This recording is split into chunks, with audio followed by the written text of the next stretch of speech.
किसानों की आमदनी बढ़ाने को लेकर सरकार प्रतिबद्ध है और इस दिशा में कई कदम उठाए गए हैं। ऐसी ही एक योजना है नैनो यूरिया प्रमोशन, जिसके जरिए ड्रोन की मदद से फसलों पर स्प्रे किया जाता है।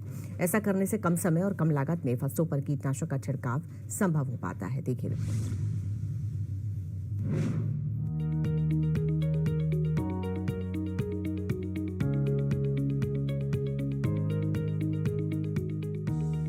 केंद्र की मोदी सरकार और हरियाणा की मनोहर सरकार ने किसानों की आमदनी बढ़ाने को लेकर पिछले 9 सालों में कई अहम कदम उठाए हैं, जिसका लाभ उठाकर अन्नदाता अपनी आर्थिक स्थिति मजबूत करने में जुटे हैं। अब किसानों को इस बात की चिंता नहीं होती कि किन्हीं वजहों से फसल बर्बाद होने पर नुकसान की भरपाई कहां से होगी।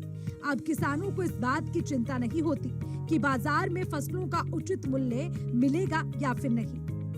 अब किसानों को इस बात की चिंता नहीं होती कि फसलों की सिंचाई कैसे होगी। अब किसानों को इस बात की भी चिंता नहीं होती कि आधुनिक तौर तरीकों से खेती के लिए पैसों का बंदोबस्त कहां से होगा।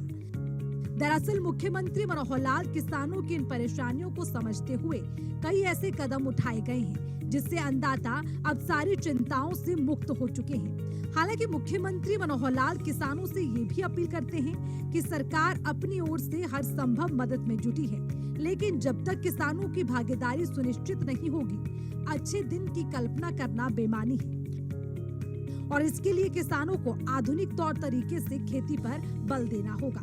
बता दें कि नैनो यूरिया का प्रमोशन इसी दिशा में एक कदम है। नैनो यूरिया का प्रमोशन के लिए जो भी किसान कराना चाहते हैं ड्रोन से स्प्रे, उसमें किसान को मेरी फसल मेरा बेरा का रजिस्ट्रेशन होना चाहिए। 100 रुपये किसान की फीस लगेगी। ड्रोन और इसको खाद जो नैनो यूरिया है वो डिपार्टमेंट द्वारा या इसको द्वारा ही प्रोवाइड कराया जाएगा, तो ये किसान इसका फ़ायदा ले सकते हैं। दूसरा, इम्प्लीमेंट की हमारी स्कीम से उनकी सब्सिडी जल्द ही खाते में आ जाएगी। पिछले जो खाते में मेरे पानी मेरी विरासत का था या DSR की थी, वो खाते में डाल दी गई है। आगे जो किसान है अभी सनफ्लावर और मक्का की बिजाई कर रहे हैं, तो वो परामर्श लेके कृषि विभाग से तभी बिजाई।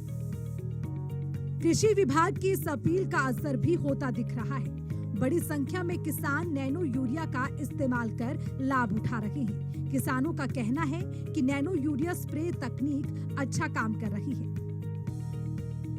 नैनो यूरिया स्प्रे में अच्छा काम कर रहा है, कोई ऐसी बात नहीं है। ठीक है, जिम्मेदार यूज करेंगे जैसे जैसे उतना ही अच्छा रिजल्ट आएगा। ठीक है, बस यही कहना चाहूँगा कि ठीक है, अच्छा है। हम तो वैसे पंप से, पेट्रोल वाले पंप से कर रहे हैं, ड्रोन से भी कर लो, कोई दिक्कत नहीं है, उसमें फ़ायदा ही है। बड़ी फसल है तो उसमें फ़ायदा ही होगा, कोई नुकसान नहीं है उसमें। यदि अब मोटरसाइकिल पे ही काम चल जाता है, लिफाफे में ही। नैनो यूरिया जो पत्ते वाली, चौड़े पत्ते वाली फसलें हैं, उन पे सब पे बहुत अच्छा कार्य कर रहा है। और जैसे आलू की फसल है, बरसीन है, जितनी भी चौड़ी फसल पत्ते वाली फसलें हैं, उनके ऊपर नैनो यूरिया बहुत अच्छा कार्य कर रहा है। और उम्मीद है भी आगे जो सी दूसरी फसलें भी हैं, उनके लिए भी सरकार को थोड़ा सा इसमें तकनीक चेंज करेगी, शायद उसके ऊपर भी अच्छा काम करे।